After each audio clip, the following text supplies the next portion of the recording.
अच्छा ठीक है, जिसको नहीं आ रही बेटा रीज्वाइन करो, आप में कुछ प्रॉब्लम हो गई, एक बार देख लो अपने मित्र।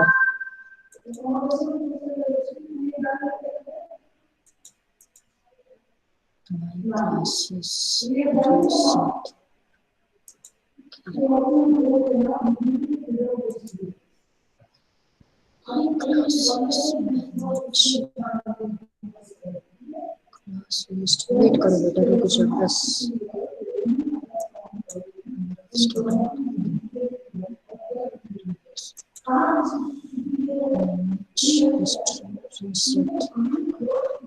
How many have joined? 21, including me 21. उन्नति मीना अनम्यूट बेटा।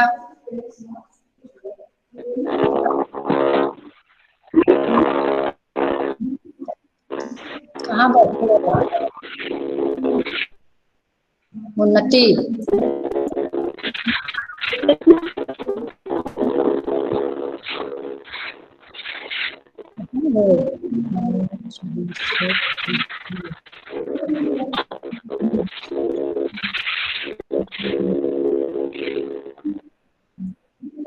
तो म्यूट ही कर ले बेटा, बस ये बता रही हूँ तुम सब में एब्सेंट हो। शायद तुम्हें मेरे पास अभी लिस्ट नहीं है, बट हर टूल में एब्सेंट हो, बस ये इन्फॉर्म करना था। बाकी पता नहीं कहाँ बैठ के आप लोग क्लास लेते हो, क्या समझ में आएगा भगवान जाने। रुक जाओ बेटा, मैं एक सेकंड आपकी अटेंडेंस थोड़ा सा चेक कर लूँ। रुकना एक सेकंड, कुछ गड़बड़ आ रही है आज अटेंडेंस में, वेट करना, मैं रीज्वाइन कर रही हूँ।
अभी चेक किया तो सिर्फ 2 ही बच्चे इसमें आ रहे, बाकी कोई भी बच्चे नहीं आ रहे इसमें अटेंडेंस में। तो वो तो सर लिस्ट में दिखता है ना, जैसे 23 स्टूडेंट्स हैं। हाँ अच्छा, ऐसा भी आ है। हाँ चलो ठीक है सर, ट्राई करती हूँ, बाकी तो कुछ। क्योंकि जो लिस्ट आती है ना राइट साइड में जहाँ क्लास लिस्ट लिखा होता है, ये भी आगे नहीं जा रही सर। सिर्फ एक अंश चौधरी, एक लड़का, उसका सिर्फ नाम आ रहा है, बाकी किसी का भी नहीं आ रहा।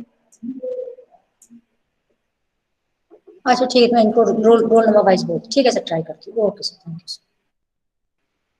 बेटा आप लोग सब लोग एक एक बार अपना नेम बताओ, सब लोग नेम कॉल करते जाओ। अंश चौधरी एक एक करके बोलते जाओ, रोल नंबर वाइज अपना नाम बता। Yes ma'am. हाँ आर्ची।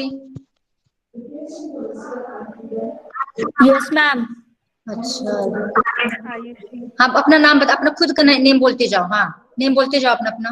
आयुषी लात्रा। हाँ ठीक है, आगे बोलते जाओ। चित्रांशी तिवारी। दामिनी भार्गव। बोलते जाओ।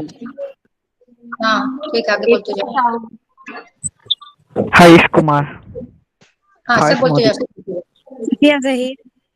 हाँ ठीक है, आगे बोलते जाओ। नहीं बोलोगे बेटा आपकी किसी की अटेंडेंस नहीं आएगी, ये बता दूंगी। कार्तिक वर्मा। मैम प्रणव प्रकाश। हाँ किंजल बोलते सब बोलते जाओ, roll number wise. Pushkar Agarwal.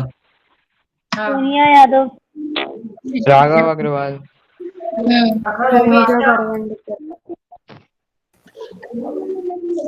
List में नेम देखो बेटा, बोलते जाओ।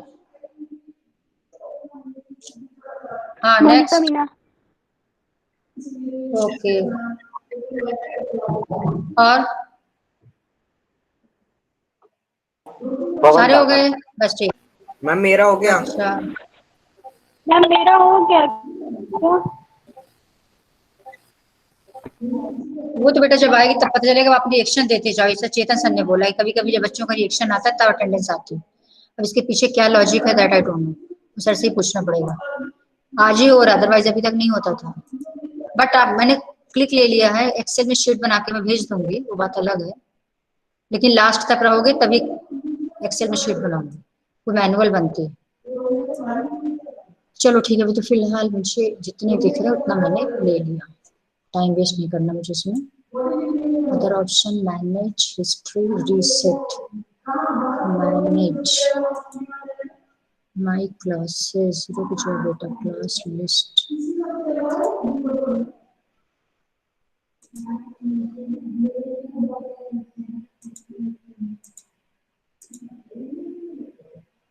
Other options. चलो ठीक है, हाँ अभी हो गया जो होना था।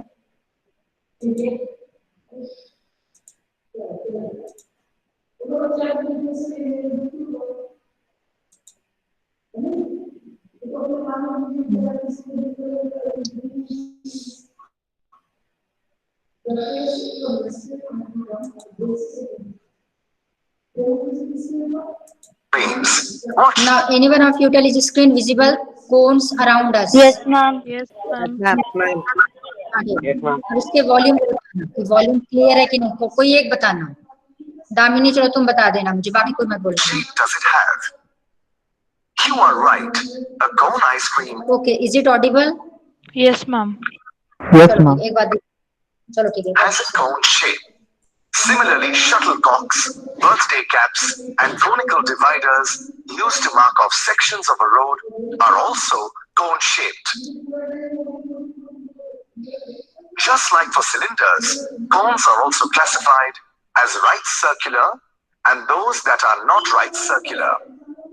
If the line joining the vertex to the center of the base is at right angles to the radius, the cone is a right circular cone. Else, it is not a right circular cone. In this animation, we will focus on right circular cones alone. But first, let us familiarize ourselves with the elements of a right circular cone. AC is the height of the cone and is denoted by H. BC is the radius of the cone and is denoted by R. AB is the slant height of the cone and is denoted by L. Curved surface area, just as the name suggests, is the area of the curved surface of the cone. When you unfurl a cone, you get what looks like a part of a circular cake. This is the part that forms the curved surface of a cone. To calculate the curved surface area, we must calculate the area of this. ध्यान से देखना बेटा, जब आप इसको fold करोगे, अच्छा what is the name of this shape, कौन बताएगा? ये जो शेप है दिस वन, इसको क्या बोलेंगे? कोई एक बताओ। मैम कौन? नो बेटा, एक सेकंड, एक सेकंड, इसको हाईलाइट कर दो। रुको जरा, मैं अपना ये एपिक पेन ओपन कर लूं, फिर मैं पूछती हूँ, हाईलाइट करती हूँ, फिर बताना मुझे। तब तक सोच लो। Ma'am, net of the cone. और सोचो, और लाओ नेम, और सोचो। This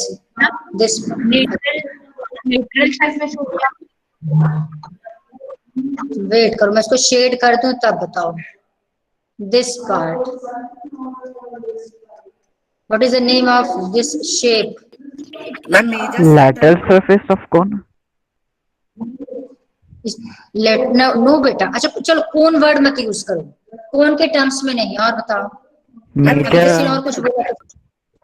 major arc. Major segment. Major नहीं, major Major sector.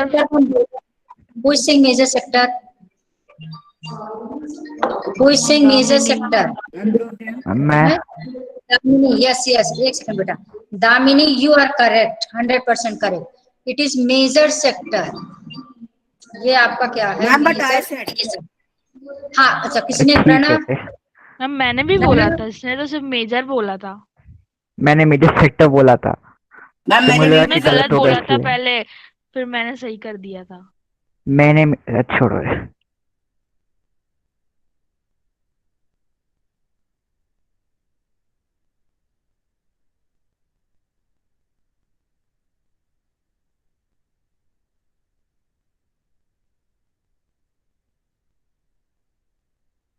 Ma'am ma'am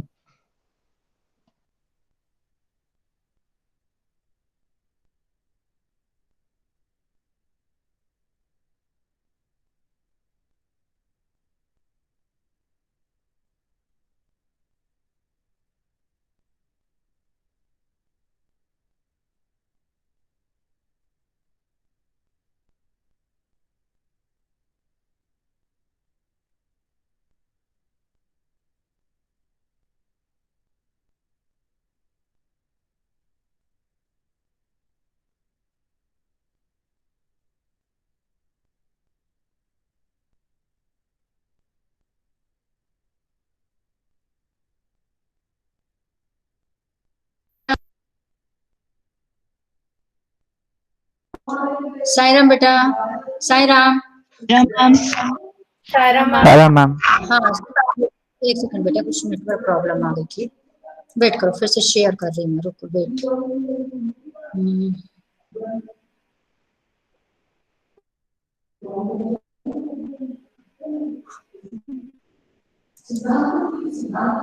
okay हाँ, so this shaded part is, जिसने बोला, प्रणव ने बोला था ये, जिसने बोला है, चलो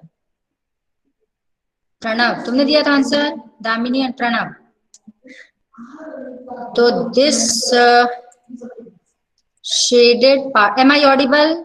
यस मैम। हाँ, तो this part is known as major sector.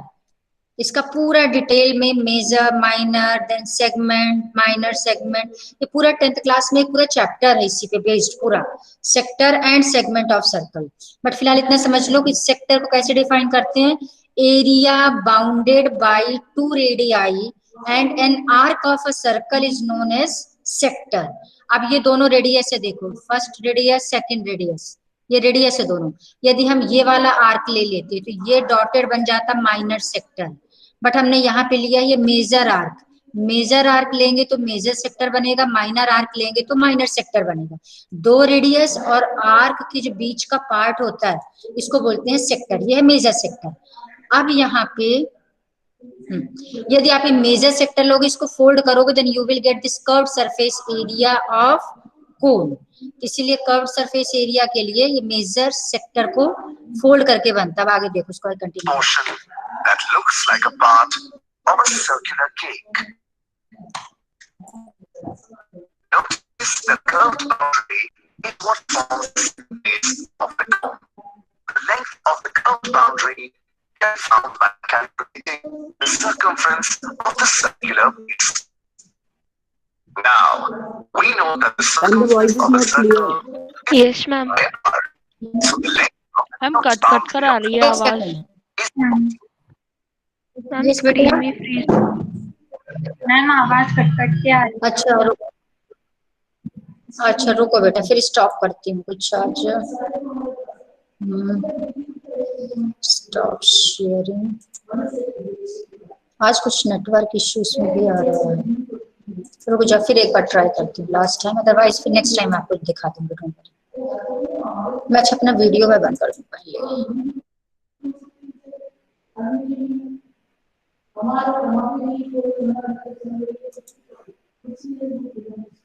of 2 by r. The curved surface area of the cone can be subdivided आप बताओ, आप सही है, जल्दी बोलो। Yes ma'am. Yes ma'am. into hundreds of small triangles along the dotted lines. Triangles are so small that the side of the ma'am अब वापस नहीं आ रही। So on. हाँ क्या हुआ, फिर से नहीं आ रही? Yes ma'am. The area of each triangle is half the product of ma'am screen भी फ्रीज हो गई है। Wait the wait wait, area of one triangle. Okay okay okay, अच्छा चलो फिर ठीक है, इसको मैं नेक्स्ट टाइम दूसरा लैपटॉप लेके आऊंगी, उससे दिखाऊंगी। चलो छोड़, हो गया अभी, आज रहने दो। अभी तो इसका चैप्टर में अभी इंक्लूड, वो थर्ड एक्सरसाइज में है, उसके पहले आपको एक बार दिखा दूंगी, don't worry.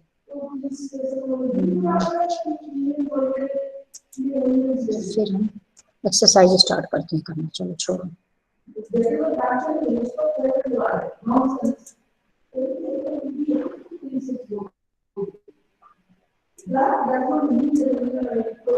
Okay, now is screen visible? जल्दी से देखो। Yes ma'am. चलो ठीक है, ओके बेटा।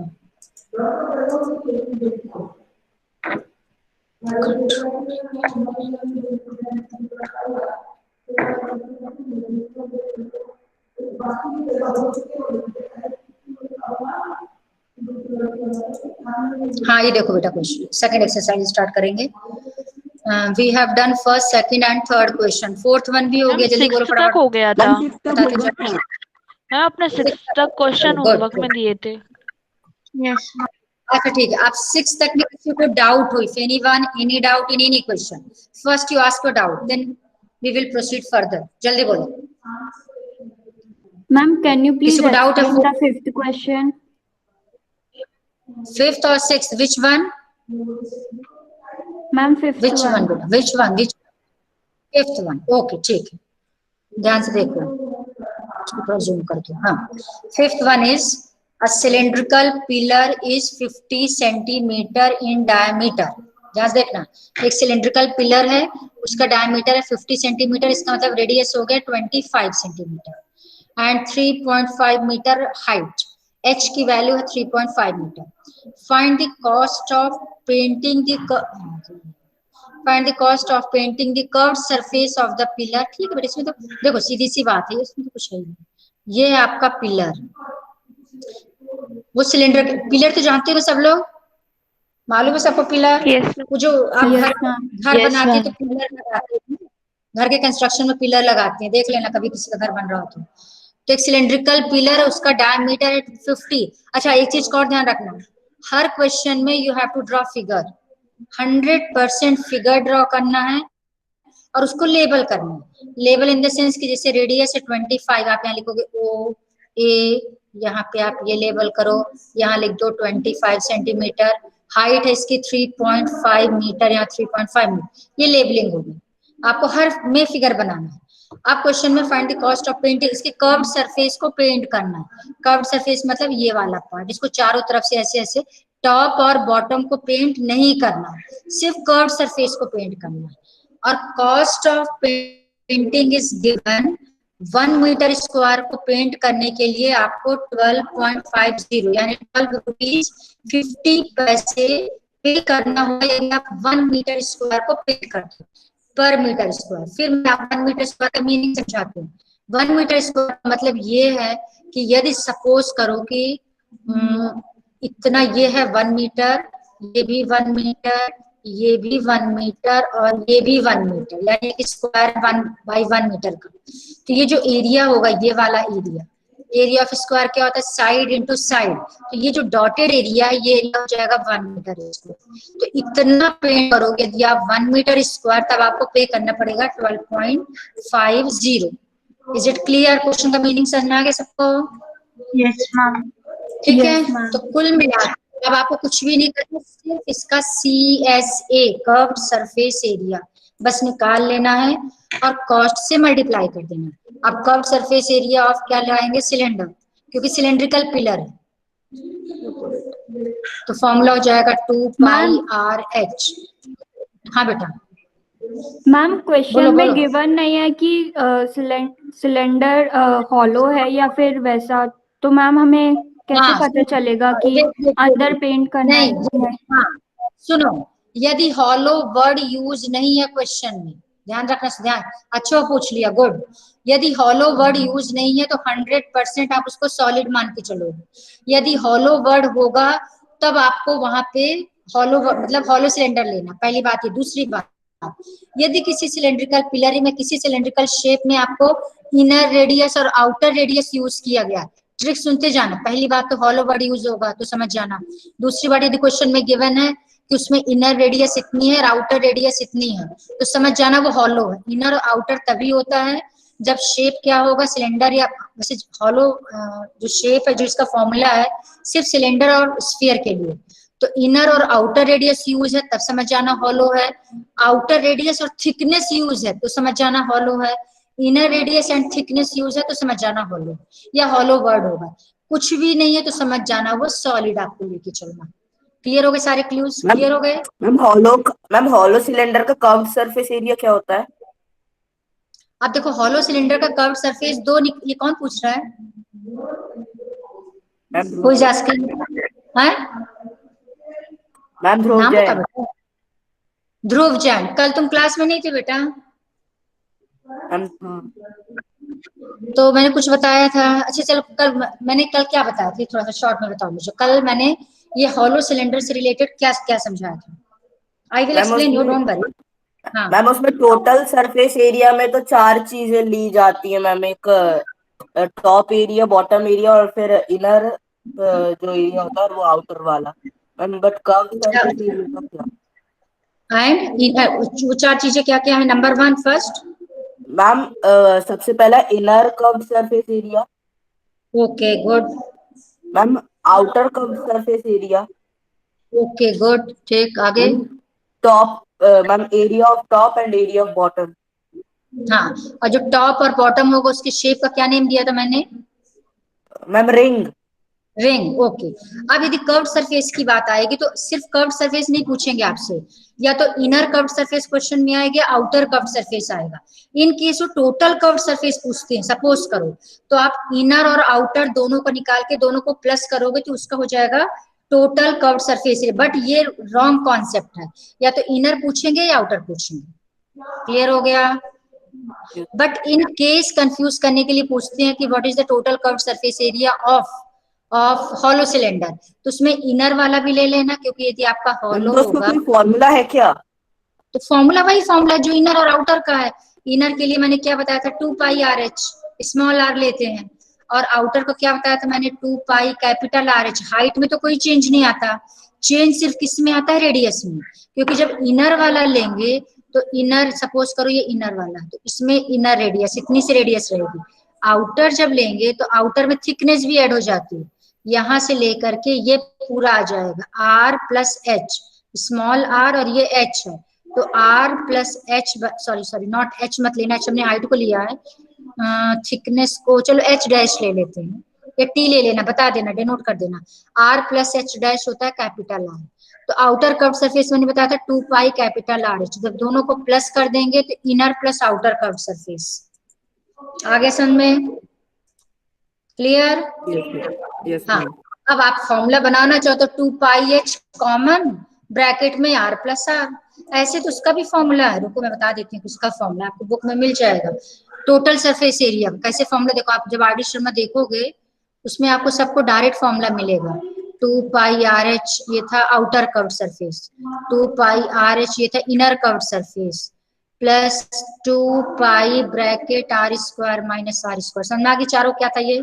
This is TSA of hollow cylinder. मैंने तो आपको ये बता दिया, ये आपको प्रैक्टिकली समझने के लिए बिल्कुल सही है। और यही आप जो फाइनल फॉर्मूला होता है उसको कभी याद मत करो, उसको रट तो लेते हैं बैठ के लेकिन प्रैक्टिकली समझ में नहीं आता। ये हमें बिल्कुल क्लियर है, ये आउटर कर्व सरफेस, ये इनर कर्व सरफेस, और 2 पाई का मतलब ये 2 टाइम्स है। और क्लियर करना हो तो पाई प्लस पाई, ये टॉप का हो गया, ये बॉटम का हो गया, ये हो गया फाइनल फॉर्मूला। अब इसी को मैंने पाई पाई करके इसको 2 पाई कर दिया था, तो इसको यहाँ से हटा दिया था। नेक्स्ट, अब आप देखो इसमें आर.डी. शर्मा में ये फॉर्मूला नहीं लिखा होगा, आर.डी. में पूरा इसको सॉल्व किया। कैसे सॉल्व किया है? 2 पाई h कॉमन, इन दोनों में से 2 पाई h कॉमन ले लिया, ब्रैकेट में बचेगा r plus r plus 2 pi a square minus b square का फॉर्मूला वहां लगा होगा, a plus b a minus b। ठीक है, अब आप देखना how many terms are in this second step, 2 terms are there. Number of terms हरदम डिसाइड करते हैं प्लस और माइनस साइन से।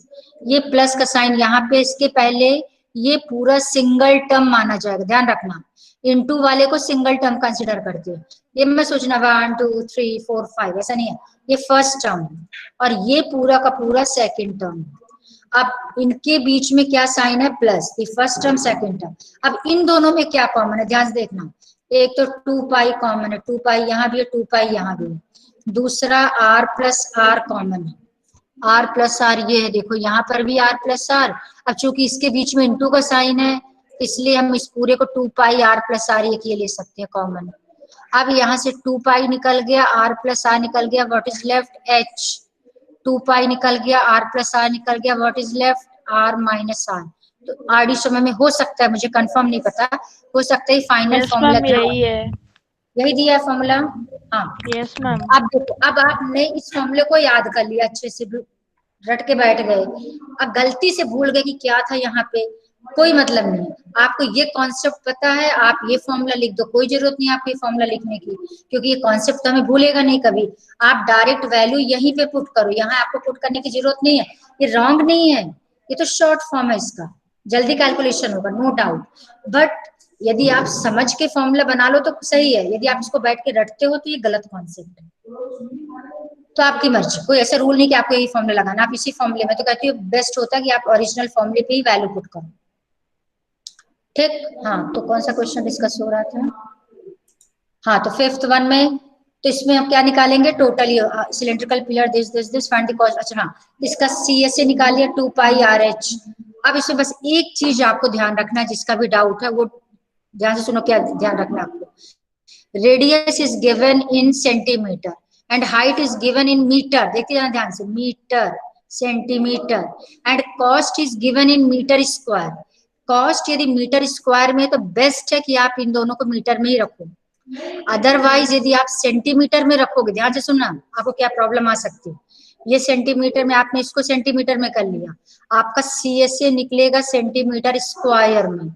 अब इस सेंटीमीटर स्क्वायर को मीटर स्क्वायर में कन्वर्ट करना होगा और फिर जाके कॉस्ट निकालनी होगी। इससे अच्छा बेस्ट है इस सेंटीमीटर को मीटर में कन्वर्ट करना। तो 50 सेंटीमीटर, रेडियस कितना आ गया था 25, को अलग से बता रही हूँ तो ज्यादा बेटर है।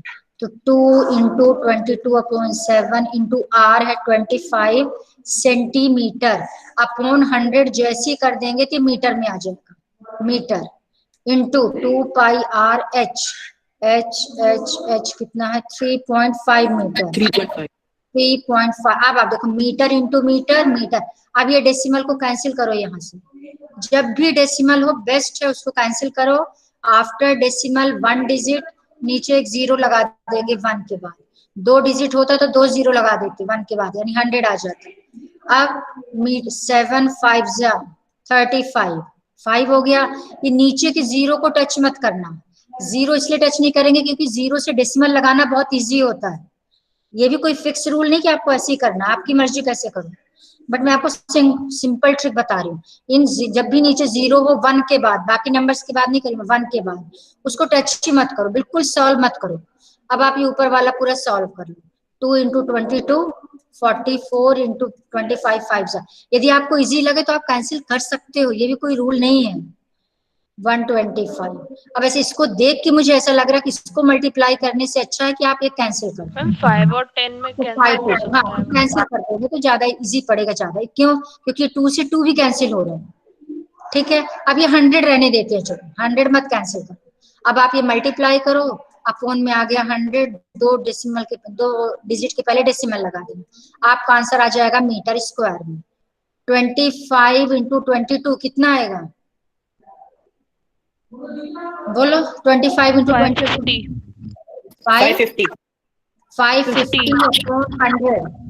अपॉन 100 हो गया, मीटर इंटू मीटर हो गया मीटर स्क्वायर। अब देखो आपको कुछ भी डिवाइड नहीं करना, एक 0 से एक 0 कैंसिल, नीचे एक 0 तो 1 के पहले डेसिमल लग जाएगा, 2 0 होता है तो 2 के पहले डेसिमल लगता है, ये सबको पता ही होगा भाई, ये तो 6th-7th क्लास का है। तो 5.5 मीटर स्क्वायर ये मिल गया आपको CSA। बस अब आपको ये पता चल गया कॉस्ट क्या है, 12.5 पर मीटर स्क्वायर। तो टोटल कॉस्ट क्या हो जाएगी, 12.5 इंटू 5.5 मल्टीप्लाई कर दो, आपको टोटल कॉस्ट ऑफ पेंटिंग मिल जाएगी। सिंपल, जल्दी बोलो, सिंपल है। Yes ma'am. डायरेक्ट क्वेश्चन था। यदि इसमें से एक क्वेश्चन कोई अच्छा है पूरे एक्सरसाइज में, वो है 9th का सेकंड पार्ट, अदरवाइज कोई भी ऐसा क्वेश्चन नहीं है जो आप सॉल्व ना कर सको, कुछ भी नहीं है इस एक्सरसाइज में। मैम हाँ बेटा, मैम कुछ क्वेश्चन में रेडिएटिंग सरफेस दिया है, तो मैम उसका मतलब कर्व्ड सरफेस एरिया ही निकालना पड़ेगा ना उसका। क्या चीज क्या दिया है, ma'am radiating surface. Yes yes yes, curve surface, curve surface. जैसे मान लीजिए क्वेश्चन आपका हो गया उसका गीजर का क्वेश्चन हो गया, कोई हीटिंग सिस्टम हो गया, तो उसके कर्व सरफेस एरिया से जो हीट है रेडिएट होती है उस केस में अच्छा इसमें है क्या कोई क्वेश्चन? मैम ये मैम 8th क्वेश्चन। आप गीजर देख लो, जब आप गीजर से जो, अब गीजर से हीट तो रेडिएट नहीं करती, खैर साइंस का कॉन्सेप्ट आप लोग ज्यादा अच्छा समझोगे, बट यदि आपका रेडिएटिंग सरफेस है तो समझ जाना कि आपका कर्व सरफेस है।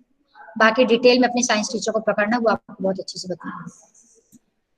ओके, तो 5th 6th 7th ये आप खुद कर लेना। 8th क्वेश्चन, अच्छा, in a hot water heating system there is a cylindrical pipe of length this and diameter this, find the total radiating surface in this system. No doubt इसमें सिर्फ आपको CSA निकालना है, इसमें आप निकाल दोगे CSA बस। यहाँ ऐसे लिखना, total radiating surface equals to CSA of heating, क्या ना, water heating system, this equals to 2 pi RH, this equals to, solve कर लेना, आंसर आ जाएगा।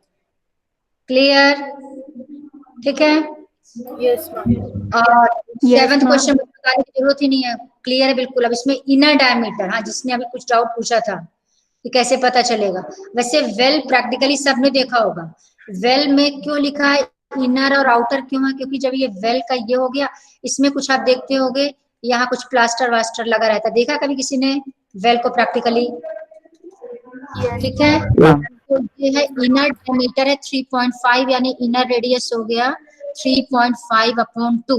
अब इसमें एक चीज को और ध्यान रखना, डिवाइड मत करना बेटा, उसको R की वैल्यू आप ऐसे ही रखना, 3.5/2 मीटर, बस यार ऐसे ही रख दो, इसको मत कैंसिल करो। कर दोगे तो रॉन्ग नहीं है, मैं फिर से बता रही हूँ, ये मत सोचना कि रॉन्ग हो जाएगा, बट हो सकता है ये 2 कैंसिल होने के चांसेस है आगे, मालूम नहीं बट हो सकता है, इसको ऐसे छोड़ दो। और H की वैल्यू है आपकी 10 मीटर, ये R हो गया, H हो गया। इनर कर्व्ड सरफेस, इनर की जब बात आएगी कर्व्ड सरफेस में तो इनर रेडियस लेते हैं, आउटर की बात आएगी तो आउटर रेडियस लेंगे। तो इनर कर्व्ड सरफेस एरिया बताने की जरूरत नहीं है, 2 पाई RH, सॉल्व कर लेना। The cost of plastering this curved surface at the rate of this. अभी देखो इसका क्या मतलब, कॉस्ट ऑफ प्लास्टरिंग दिस, जब आप कुएं की खुदाई करते हो स्टार्टिंग में, जब कुआं बनता है, सोच के देखो, जब आपका ये प्लेन सरफेस है, जब इसमें हम कुआं खोदेंगे तो अंदर मिट्टी मिट्टी होगा, जब अब उसको प्लास्टर करते होंगे, प्रैक्टिकली समझना, क्योंकि दिखा नहीं सकती मैं, अरे दिखा सकती हूँ, बिल्कुल दिखा सकती हूँ। ये देखो, ये है मान लो वेल, जब यहाँ खुदाई करेंगे तो इसके अंदर की तरफ, यहाँ पहले मिट्टी होती कि नहीं होती अंदर की तरफ, जल्दी बोलो। Yes, यहाँ ma'am. मिट्टी होगी शुरू में, यहाँ तो पानी आ जाएगा, जैसे खुदाई करते जाएंगे तो यहाँ तो पानी आ जाएगा, लेकिन इसके साइड साइड में इसके यहाँ पे पूरा मिट्टी मिट्टी रहेगी। अब इसको प्लास्टर कर देते हैं ताकि यहाँ से जब पानी ऊपर निकालें, यहाँ से पानी निकालते हैं तो जब पानी ऊपर से निकाले तो मिट्टी इसके अंदर ना आती जाए, कि मिट्टी गिरती जाए पानी में, तो प्लास्टर, इस पार्ट को प्लास्टर करना, ये वाला अंदर से। तो यही लिखा the cost of plastering this curved surface, यानी ये वाला पार्ट जो मैंने अंदर शेड किया, यहाँ पे प्लास्टर करना। यहाँ भी प्लास्टर करेंगे क्या, यहाँ नीचे यहाँ भी करेंगे प्लास्टर? No, ma'am. यहाँ पे क्या रहेगा, क्या रहेगा? मैम अगर हमने उसे कवर कर दिया तो पानी नहीं आएगा। किसको कवर कर दिया? मैम उसके बॉटम को। इसको कवर कर ही नहीं सकते बेटा, यहाँ तो अंदर पानी रहेगा। आप कवर एक ही कर सकते हैं, स्ट्रिप लगा दें, कोई मेटल की प्लेट लगा दें, वो बात अलग है, अदरवाइज इसको कैसे कवर करेंगे? इसके अंदर आप कुछ भी डालते जाओगे तो पानी के अंदर जाता जाएगा। अरे समझ में, ठीक है, मतलब हो सकता है कुछ लोगों ने वेल ना देखा इसलिए मैं आपको इतना समझा रही हूँ। यहाँ तो पानी रहेगा, यहाँ पे प्लास्टर कर देंगे इस वाले पार्ट में, तो उसी का पूछे the cost of plastering this curved surface at the rate of this. ये जो आप CSA निकालोगे उसको 40 से मल्टीप्लाई कर दो। सेम वही क्वेश्चन है जो मैंने अभी आपको 5th क्वेश्चन बताया था, सेम है कि नहीं है? 5th वन, ये 5th और ये 7th, बिल्कुल सेम क्वेश्चन, 7th का सेकंड पार्ट वही है। तो जो आपका फर्स्ट में आंसर निकलेगा उसको 40 से मल्टीप्लाई कर देंगे, ठीक? Yes ma'am. Now I will only one question, that is question number 9। बाकी आप 10th खुद करोगे, 11th खुद करोगे, सारे क्वेश्चन एक जैसा, कुछ भी नया नहीं। RD शर्मा याद से कर लेना बेटा, क्योंकि NCERT में कुछ भी नहीं है इसमें देखा जाए, एटलीस्ट एग्जाम्पल्स तो कर ही लेना RD की, इसलिए कहना क्योंकि 10th क्लास में चैप्टर है। यस बेटा। मैम हॉलो सिलेंडर का जो फिगर बनेगा मैम वो एग्जैक्ट नहीं बनेगा, तो मैम उससे मार्क्स मिलेंगे क्या? एग्जैक्टली बनेगा मतलब समझ नहीं आया मुझे, क्या मतलब एग्जैक्टली बनेगा? मैम मतलब हॉलो सिलेंडर जैसे ये वेल वाला क्वेश्चन था, तो मैम उसमें एग्जैक्ट फिगर नहीं बन पाएगा मैम 2D में। क्यों नहीं बन तो पाएगा? ऐसे जैसे मैंने आपको उस दिन बना के दिखाया था वैसे आप बनाओ। जैसे ये आपने ले लिया, ये एक बना देना नंबर 1, ये फर्स्ट हो गया, फिर नंबर 2 ले लिया,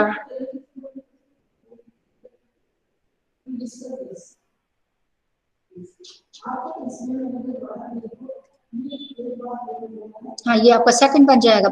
यहाँ से लेके यहाँ तक स्मॉल r, यहाँ से लेके आउटर तक कैपिटल R, ये हो गया आपका H, यहाँ ले देना O, ये हो गया O डैश, बस बन तो गया फिगर, बस फुल मार्क्स। आया समझ में? Yes ma'am. बस यही बनाना है, बाकी तो 3D को 2D में तो रिप्रेजेंट नहीं कर सकते, एग्जैक्ट नहीं बना सकते। आप लोगों की ड्राइंग तो वैसे भी अच्छी ड्राइंग है। Okay, so we will discuss only 9th question. 9th के अलावा हो सकता है मैं आपको 11th का थोड़ा हिंट दे दूं, थोड़ा 11th थोड़ा सा चेंज, अदरवाइज 10th क्वेश्चन में भी कुछ नहीं है, किसी क्वेश्चन में कुछ भी नहीं है। 9th क्वेश्चन का सेकंड पार्ट अच्छा है, नो डाउट बढ़िया क्वेश्चन, थोड़ा सा समझने के हिसाब से। अब 9th क्वेश्चन पहले फर्स्ट पार्ट में तो कुछ नहीं है, फिर भी देख लेते हैं। चलो, फाइंड द लेटरल और curved surface area of a closed, ध्यान से, closed cylindrical petrol storage tank that is 4.2 meter in diameter and 4.5 meter high। चलो एक फिगर बनाते हैं पहले।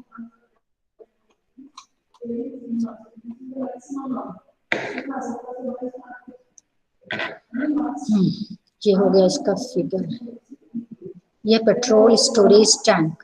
आप देखो जो पेट्रोल टैंक होता है, पेट्रोल टैंक फुल्ली क्लोज होता है। क्यों होगा फुल्ली क्लोज? नीचे भी आपको मेटल लगाना पड़ेगा, सही कह रही हूँ, मेटल लगाना पड़ेगा नीचे, जिस चीज से बनाते होंगे, steel, I don't. Yes ma'am. यहाँ मेटल लगाएंगे, यदि यहाँ मेटल नहीं लगाएंगे तो यहाँ मिट्टी रहेगी। जब समझ में आ रही बात, यहाँ मिट्टी रहेगी तो जो भी आप पेट्रोल डालोगे नीचे जाती जाएगी, क्लियर? तो यहाँ मेटल रहेगा। ऊपर भी आपको इसका कवर करना पड़ेगा फुल्ली, कवर नहीं करेंगे तो पूरा पेट्रोल बाहर उड़ जाएगा। और साइड में तो आपको नो डाउट जो भी मेटल वो लगाना पड़ेगा। कुल मिला के फुल्ली क्लोज बनाते हैं।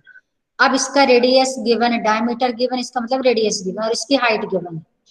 रेडियस कितनी गिवन है चेक करते हैं, रेडियस रेडियस रेडियस रेडियस, अच्छा 4.2 मीटर इन डायमीटर, यानी आपका हो जाएगा 2.1 मीटर, करेक्ट?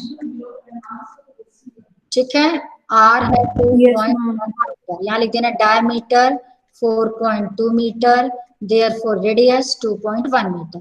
H इसकी हाइट है 4.5 मीटर, 4.5 मीटर, ये होगा इसकी height.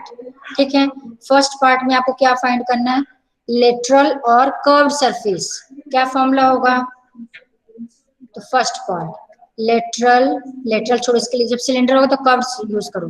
Curved surface area of petrol storage tank equals to 2 by, अच्छा मैंने यहाँ पे कैपिटल R ले लिया, चलो गलती से, या इसको स्मॉल लिया, इसको कैपिटल लिया।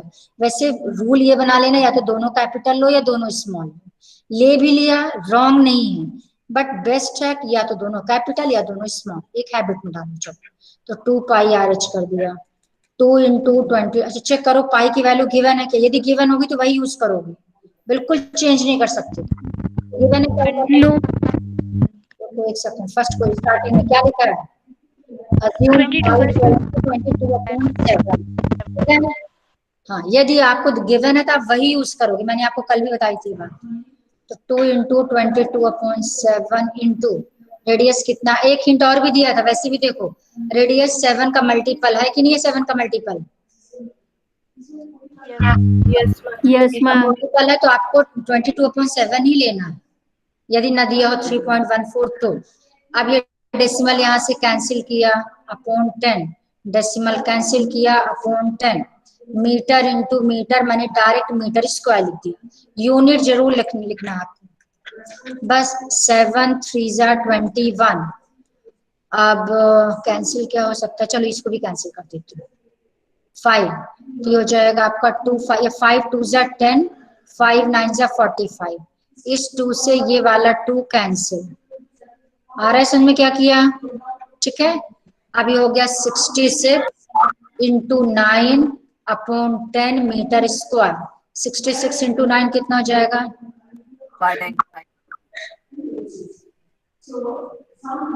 594 करेक्ट है, ठीक है 594। अब आप देखो नीचे एक जीरो है, एक जीरो का मतलब लास्ट से काउंट करो, 1 डिजिट के पहले डेसिमल लग जाएगा, तो 59.4 metre square. This is curved surface area of petrol storage. Yes, ये आपका CSA आ गया। CSA मतलब आपका नीचे ये वाला पूरा पार्ट, चारों तरफ का पार्ट। अब आप सेकंड, ये तो बहुत इजी था, इसमें तो कुछ भी नया नहीं है। सेकंड वाला पार्ट देखो ध्यान से, how much steel was actually used. अब इसको किससे बनाया? स्टील से बनाया। अब मैंने आपको बता दिया स्टील कहाँ कहाँ लगेगी, टॉप में, बॉटम में और उसके CSA में। If 1/12 of the steel actually used was wasted in making the tank। अब रुको, इसको भूल जाओ क्वेश्चन को, अब मैं आपको एक एग्जांपल देती हूँ। वही जो मैंने, सपोज करो आपको शर्ट स्टिच करानी है। अब शर्ट स्टिच कराने के लिए आप 3 मीटर परचेज करके लाए मार्केट से, ठीक है, 3 मीटर आप खरीदा। अब अच्छे से देखना, शर्ट आपकी बनी 2.5 मीटर्स में, शर्ट बनी 2.5 मीटर में, हाफ मीटर कहाँ जाएगा? स्टिचिंग में, इन सब में हाफ मीटर। अब यदि आपसे कोई क्वेश्चन पूछे how much cloth was actually used, तो एक्चुअली कितना यूज हुआ शर्ट के लिए? एक्चुअली कितना यूज हुआ? एक्चुअली कितना यूज हुआ? 2.5 की 3, क्या आंसर होगा दो में से? मैम 3.5। नो, एक्चुअली आपका यूज हुआ है 3, टैंक में तो 2.5 हुआ है, लेकिन एक्चुअली यूज होने का मतलब कि आपने मार्केट से कितना परचेज किया। This is the meaning of actually used. तो आपका जो एक्चुअली शर्ट के लिए आपने क्लॉथ यूज किया है वो एक्चुअली में 3 मीटर यूज हुआ है, 3 मीटर आपने यूज किया है। वो 3 मीटर 2 पार्ट्स में डिवाइड हो गया। कैसे 2 पार्ट्स में डिवाइड हो गया? 2.5 मीटर शर्ट में यूज हो गया, प्लस हाफ मीटर आपका कटिंग में या किसी चीज में आपका ये चला गया, कुल मिलाकर के हो गया 3 मीटर। तो एक्चुअली हमने यूज किया 3 मीटर, हाफ मीटर वेस्टेज गया, 2.5 मीटर आपकी शर्ट में यूज हुआ। ये चीज समझ में आ गई? ये वाला एग्जाम्पल क्लियर हुआ? ठीक है, अब आप यहाँ पे आ जाओ। अब यहाँ ध्यान से देखना, अब यहाँ पर how much steel was actually used. Steel, how much steel was actually used का मतलब कि आपने मार्केट से स्टील कितना परचेज किया होगा। तो जो मार्केट से हम खरीद के लाएंगे स्टील उस टैंक को बनाने के लिए, उसमें वो स्टील भी रहेगी जो स्टील आपकी कटिंग में, क्योंकि स्टील जो है सिलेंडर वो रेक्टेंगल के शेप की बड़ी बड़ी वो होती है, शीट टाइप की होती है। जैसे शीट हम कार्डबोर्ड वगैरह खरीदते हैं रेक्टेंगुलर शीट, वैसे स्टील की शीट्स मिलती है। तो जब आप मार्केट से खरीद के लाओगे तो सिर्फ उतना नहीं खरीदोगे कि बस हो गया जितना हमें मिल गया वो पूरा का पूरा टैंक में यूज कर लें, उतना खरीदोगे क्या? जल्दी बताओ, एक्स्ट्रा खरीदेंगे? नो खरीदेंगे। अब आप इसको मैं चीज बताती हूँ। हमने सपोज किया कि मार्केट से हमने x मीटर स्क्वायर खरीदा, तो बच्चे देखना, मार्केट से हमने खरीदा x मीटर स्क्वायर, ये मार्केट से खरीद, जो यहाँ 3 मीटर था कंपेयर करते जाना, वो यहाँ x metre square. x metre square क्यों लिख रहा है? क्योंकि स्टील आपकी शीट में आएगी और शीट का एरिया लेंथ इंटू ब्रेड्थ यानी मीटर स्क्वायर में, इतना हमने मार्केट से खरीदा। अभी जो हमने खरीदा है ये दो पार्ट में डिवाइड हो जाए। कैसे दो पार्ट में? कुछ तो यूज हो जाएगा कहाँ पे? उस टैंक को बनाने में। टैंक में स्टील कहाँ कहाँ यूज होगी? टीएसए या सीएसए? जल्दी बोलो। तो TSA of petrol storage tank, उसका टीएसए निकालेंगे वो, प्लस कितना वेस्ट हुआ देखो, 1/12 of the steel actually used was wasted in making the tank। Question में क्या लिखा कि how much steel was actually used if 1/12 of the steel actually used, यानी हमने जितना एक्चुअली में यूज किया है उसका 1/12 वेस्ट हो गया। एक्चुअली में कितना यूज किया? x का 1/12 क्या होगा? 1/12x।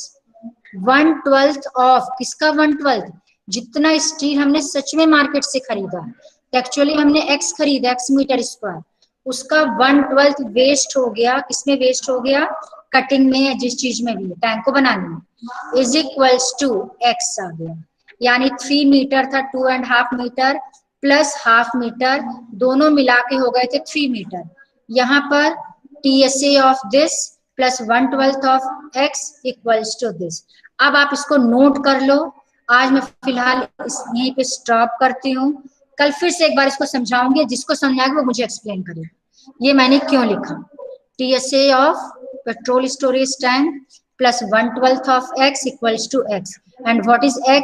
x is steel which was actually used in making the tank, वो आपने x मीटर स्क्वायर लिया। समझ में आ रही है कैसे लिखा इक्वेशन?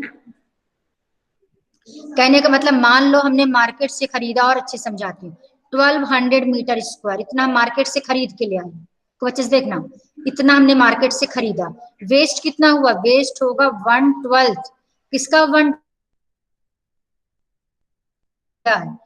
1200 मीटर स्क्वायर इतना वेस्ट हो गया टैंक को बनाने में। जब इतना वेस्ट हो गया तो इसको जब कैंसिल करेंगे तो आ गया 100 मीटर स्क्वायर। 1200 में 100 मीटर स्क्वायर वेस्ट हो गया, कितना बचा? कितना बचा? जल्दी बोलो, कितना बचा? 1100 कहाँ यूज हुआ? 1100 यूज हुआ टैंक को बनाने में, प्लस 100 क्या हो गया? उसका 1/12 वेस्ट हो गया। दोनों को मिला देंगे तो कितना हो गया? 1200। ये हमने लिया था, चूंकि x के टर्म्स में नहीं था तो समझ में आ गया। अब मैंने 1200 की जगह x ले लिया, यानी x टोटल हो गया। वो x दो पार्ट में गया, एक टीएसए में जाएगा, टीएसए आप निकाल लेना, प्लस 1/12 किसका? 1/12 जितना हमने मार्केट से खरीदा है, x खरीदा है, ये बन जाएगी इक्वेशन। इस इक्वेशन और इस इक्वेशन को कंपेयर करके समझ सकते हो। कितने लोगों को समझ में आ गया? नहीं आया को नो प्रॉब्लम, कल फिर बता दूंगी। आया? क्लियर? Yes ma'am. बस सबसे इम्पोर्टेंट है ये वाली इक्वेशन समझना, अच्छे से समझ में आएगा तभी यस बोलना, नहीं आएगा कोई बात नहीं, कल फिर बता दूंगी। समझ में आ गया तो उसको कंप्लीट कर लेना आज। चलो टाइम हो गया, मेरी क्लास फिर से आती है, 3 क्लासेस, ठीक है? लेकिन प्रैक्टिकली समझ के क्वेश्चन सॉल्व किया करो, ये मैं आपको हर बार हिंट देती हूँ।